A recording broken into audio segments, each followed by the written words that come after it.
Euh, L'industrie du développement personnel, aujourd'hui, ça pèse des milliards à l'échelle mondiale, hein. C'est gigantesque, Oh oui, des milliards. C'est une machine qui ne s'arrête jamais. c'est clair. Et on nous vend constamment cette idée que, avec suffisamment d'efforts, un peu de discipline, ou en appliquant la fameuse bonne routine matinale, Le fameux club des 5 heures du matin, quoi. exactement, on nous dit qu'avec ça, on peut devenir une version 2.0 de nous-mêmes. C'est hyper séduisant, non? Bah, c'est rassurant surtout. Ouais, l'idée d'une amélioration incrémentale, le fameux 1% de mieux chaque jour. Tout à fait. C'est très à la mode, cette obsession de l'optimisation. Mais du coup, que se passerait-il si toute cette idée moderne de l'optimisation était, d'un point de vue purement conceptuel, une erreur fondamentale? Ah, ça c'est une sacrée question. N'est-ce pas? Parce qu'aujourd'hui, pour notre exploration en profondeur, on va se pencher sur une source unique qui affirme exactement le contraire de tout ce discours. Une approche totalement à contre-courant. Voilà. Elle nous dit que l'optimisation de ce qui existe déjà, ça sert à rien. Ce qu'il faut, c'est une réinitialisation absolue. Et ce qui est fou, c'est que cette source, elle vient pas du tout du dernier séminaire en vogue dans la Silicon Valley. Ah non, pas du tout. On parle d'un texte qui a, quoi, 2000 ans? Ouais, 2000 ans. Et on va pas survoler un livre entier aujourd'hui pour ceux qui nous écoutent. On va faire exactement l'inverse. Une véritable plongée microscopique. Une analyse au scalpel, j'adore l'idée. On a isolé une seule et unique phrase, tirée d'un texte classique. Plus spécifiquement, c'est la deuxième épître aux Corinthiens, le chapitre 5, verset 17. Dans la traduction seconde 21. 30 mots, je crois. 30 mots, très exactement. Et notre mission aujourd'hui, c'est de montrer à notre auditoire comment l'architecture complète d'une transformation humaine radicale a pu être compressée, encodée presque, dans cette poignée de mots. 30 mots qui portent un poids conceptuel vraiment vertigineux. Enfin, quand on prend le temps de ralentir un peu et d'analyser la mécanique interne de cette phrase, Ce qu'on fait rarement. c'est clair, on réalise que cette phrase démonte pièce par pièce notre conception habituelle du changement. Alors, la phrase est la suivante. Je cite. « Si quelqu'un est en Christ, il est une nouvelle créature. Les choses anciennes sont passées, voici, toutes choses sont devenues nouvelles. » Fin de citation. C'est dense, hein. Ouais. Décortiquons cela. La densité de l'information ici, elle est presque intimidante. Complètement. Dès le premier mot d'ailleurs, le texte nous impose une sorte de barrière, ce fameux « si ». Oui, ce si initial, il agit comme un véritable filtre en fait. C'est un postulat mathématique. Une condition sine qua non. C'est ça. Le texte ne fait pas une déclaration universelle un peu naïve qui dirait que tout le monde, par défaut, vit ce renouveau. Genre, on est tous formidables, tout va bien. Exactement, c'est pas ça du tout. Il pose un prérequis absolu. Et sans cette condition initiale, la mécanique de transformation qui suit, elle peut tout simplement pas s'enclencher. C'est le déclencheur. Mais c'est la nature même de cette condition qui me fascine, personnellement. Le texte dit « si quelqu'un est en Christ Le choix de la préposition. ». Voilà, la préposition spatiale « en ». Ce n'est pas « avec », tu vois. Ce qui impliquerait une sorte de compagnie, genre marcher à côté d'un mentor. Comme un coach de vie. Ouais, c'est pas un coach. Et c'est pas non plus pour, qui relèverait plutôt de l'allégeance politique ou idéologique. C'est une vraie notion d'immersion. Une immersion totale. J'ai souvent pensé à ça, pour vulgariser un peu, comme à un changement de système d'exploitation informatique. Ah, intéressant. Tu vois, tu télécharges pas juste une nouvelle application sur un vieil ordinateur portable. Tu effaces complètement le disque dur et tu installes un environnement logiciel entièrement différent. Où les anciennes commandes ne répondent plus du tout du coup. C'est ça. Ouais, le bon vieux CTRL-ALT-SUPR ne fait plus rien. Ouais, c'est une bonne analogie, cette histoire de système d'exploitation. Ça illustre bien la substitution. Mais je dirais que c'est peut-être presque trop clinique, Trop clinique. trop mécanique pour saisir la violence de ce que le texte suggère vraiment. Un ordinateur, ça ne ressent pas le changement de logiciel, tu vois.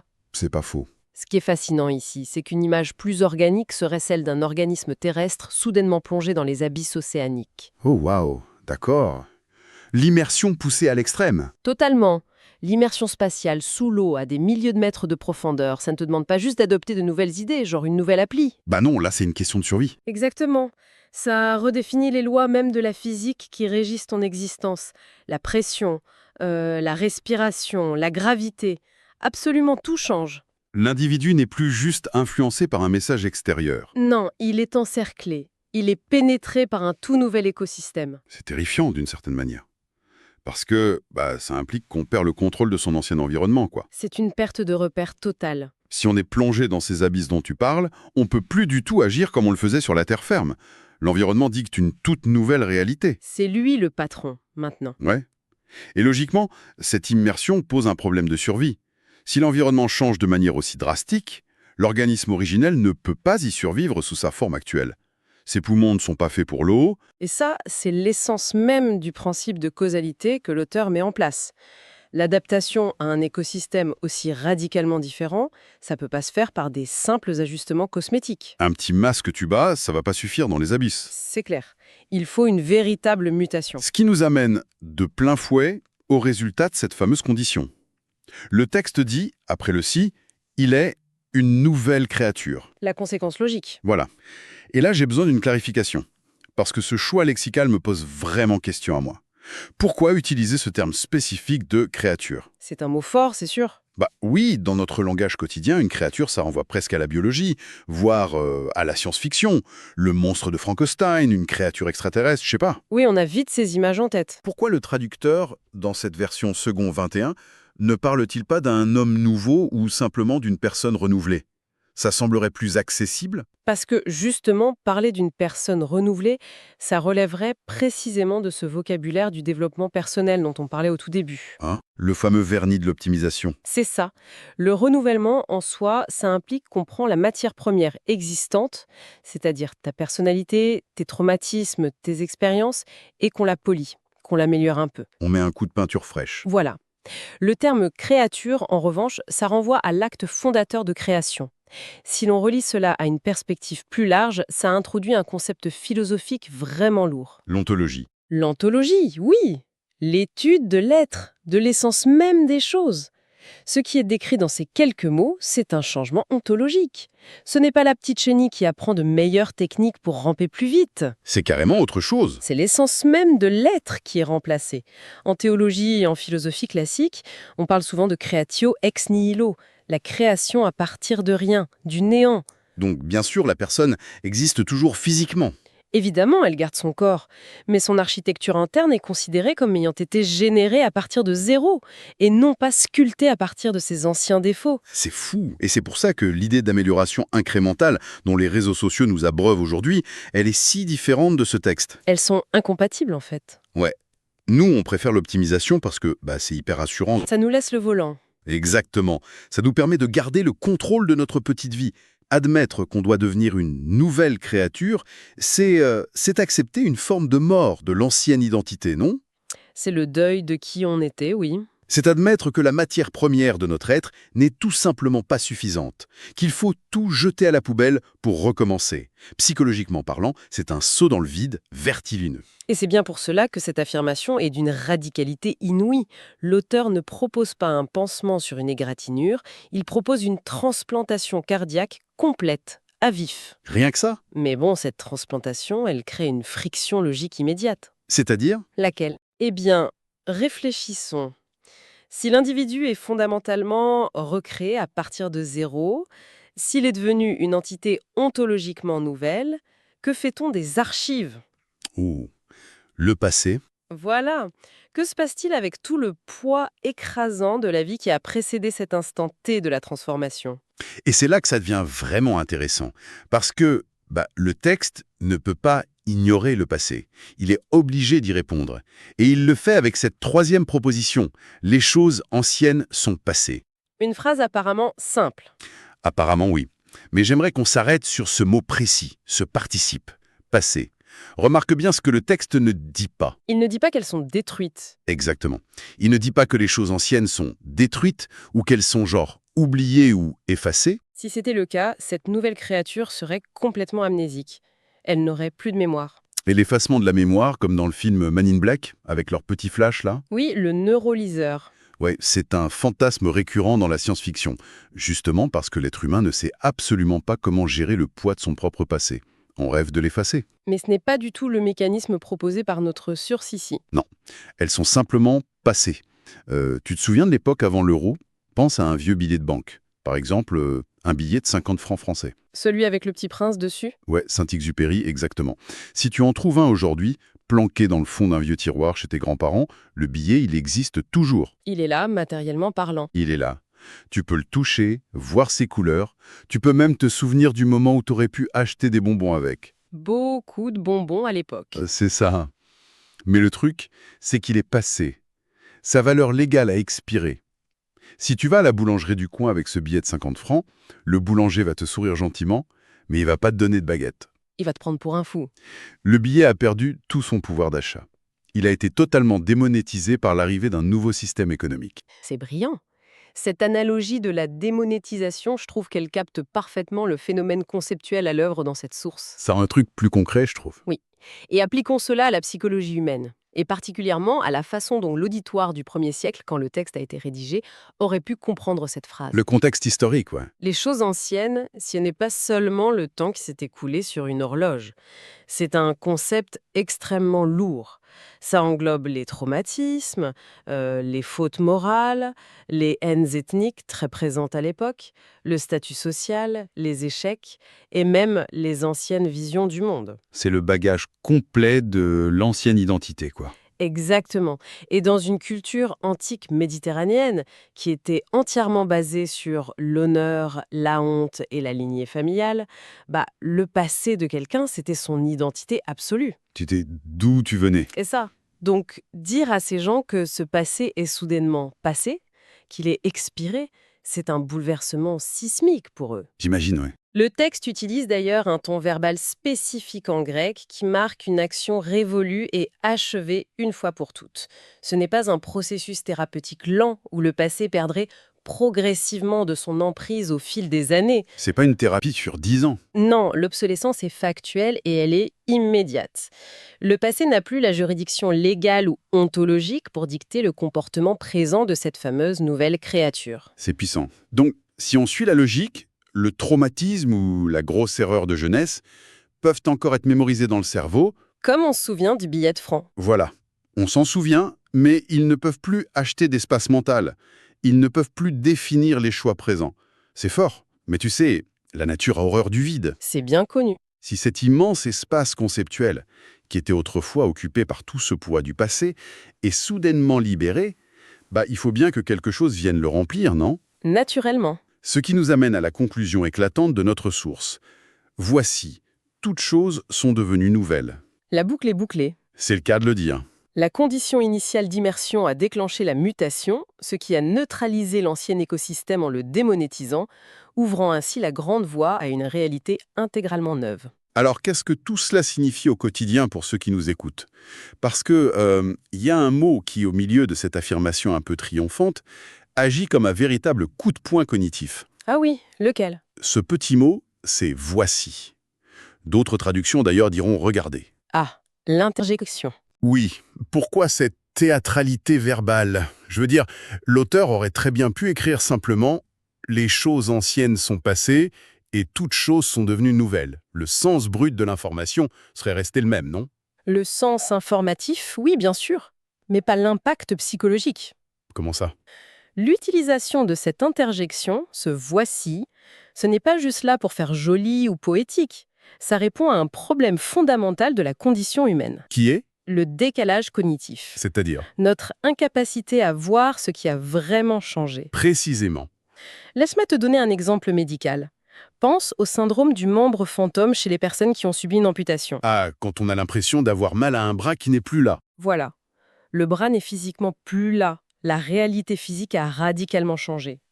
Mais le cerveau, lui, continue d'envoyer des signaux de douleur ou de démangeaison à ce bras absent. Le cerveau n'a pas fait la mise à jour, quoi. C'est ça. La perception subjective n'est pas du tout alignée avec la nouvelle réalité ontologique du corps. Et dans le processus de transformation décrit par notre texte, le danger est exactement le même. Ah, je vois où tu veux en venir. La créature est nouvelle, le passé est expiré, la démonétisation a eu lieu, mais la perception de l'individu, elle, reste très souvent bloquée sur les anciennes fréquences. Du coup, le voici, c'est quoi? Une sorte de traitement de choc contre ce membre fantôme psychologique? C'est exactement ça. C'est un pointeur lumineux, une injonction hyper impérative. C'est comme si le texte secouait le lecteur par les épaules en lui criant « Réveille-toi, réveille-toi, arrête de fonctionner avec l'ancien système d'exploitation, ouvre les yeux et constate que le décor a changé. » Réveille-toi. C'est un outil textuel pour forcer l'alignement entre le statut objectif, factuel, de la nouvelle créature et sa propre conscience subjective. Constate le changement. Et quel changement? Parce que la fin de la phrase, elle ne fait pas dans la nuance non plus. Elle dit bien « toutes choses ». Voici, toutes choses sont devenues nouvelles. L'absolutisme de ces deux mots, je trouve ça presque insupportable pour l'esprit moderne. Insupportable. Pourquoi tu dis ça? Parce que nous sommes des êtres fondamentalement hybrides. Enfin, toute notre expérience humaine est fondée sur le compromis, sur le mélange. C'est vrai qu'on aime bien bricoler. Mais oui, on change de carrière, super, mais on garde nos anciennes angoisses de performance. On déménage dans un tout nouveau pays pour refaire sa vie, mais on emporte nos vieilles rancunes et nos petites habitudes dans nos valises. On recycle beaucoup, psychologiquement parlant. Voilà. Notre réalité, elle est toujours faite de vastes zones grises.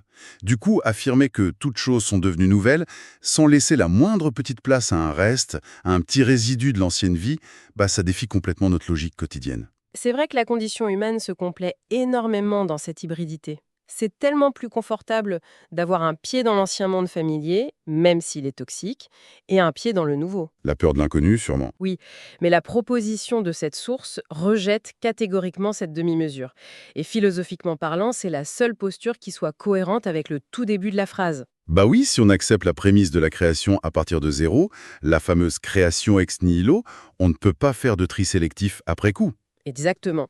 Si l'immersion est totale, s'il y a eu un vrai changement d'essence, on ne peut pas importer en douce des fragments de l'ancienne essence dans la nouvelle. Ce serait un non-sens absolu. Le code source rejetterait la greffe. C'est ça. L'absolutisme de ce toute chose est contraignant, oui, et il demande une vigilance de tous les instants pour ne pas retomber dans l'ancien système par habitude, mais c'est aussi profondément libérateur. Dans quel sens? Ça certifie que le renouveau s'applique à l'intégralité du spectre de l'existence. Il n'y a pas d'angle mort effrayant où l'ancien système serait encore secrètement aux commandes. Tout est nettoyé. C'est vertigineux de voir comment cette architecture intellectuelle est parfaitement verrouillée de bout en bout dans une si petite phrase. C'est de l'horlogerie suisse. Faisons un petit récapitulatif de l'engrenage qu'on vient d'explorer parce qu'il y a vraiment de quoi donner le tournis à ceux qui nous écoutent. Allons-y. On est parti de ces 30 mots apparemment simples. Tout commence par la condition d'immersion spatiale et conceptuelle, le fait d'être placé à l'intérieur d'un tout nouvel écosystème. Le grand plongeon. Voilà. Cette pression environnementale impose ensuite une redéfinition totale de l'identité. Ça ne génère pas une version 2.0 améliorée, mais bien une mutation ontologique, une créature nouvellement formée à partir de zéro. Ce qui entraîne automatiquement, on l'a vu, un conflit majeur avec le passé. Un conflit qui est résolu par la démonétisation immédiate des archives, le biais de francs.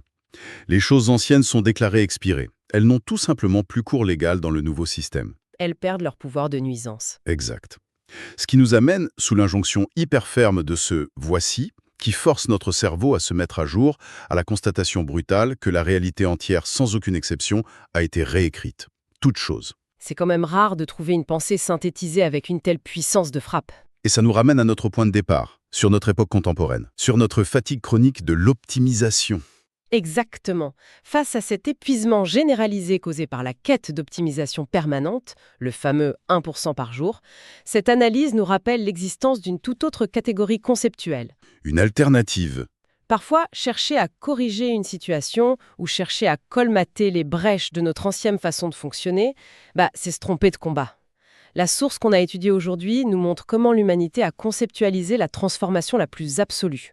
Ce n'est pas une évolution douce, c'est une rupture de paradigme pure et simple. C'est la différence entre essayer de régler une vieille montre mécanique qui retarde tout le temps et passer directement à l'heure atomique.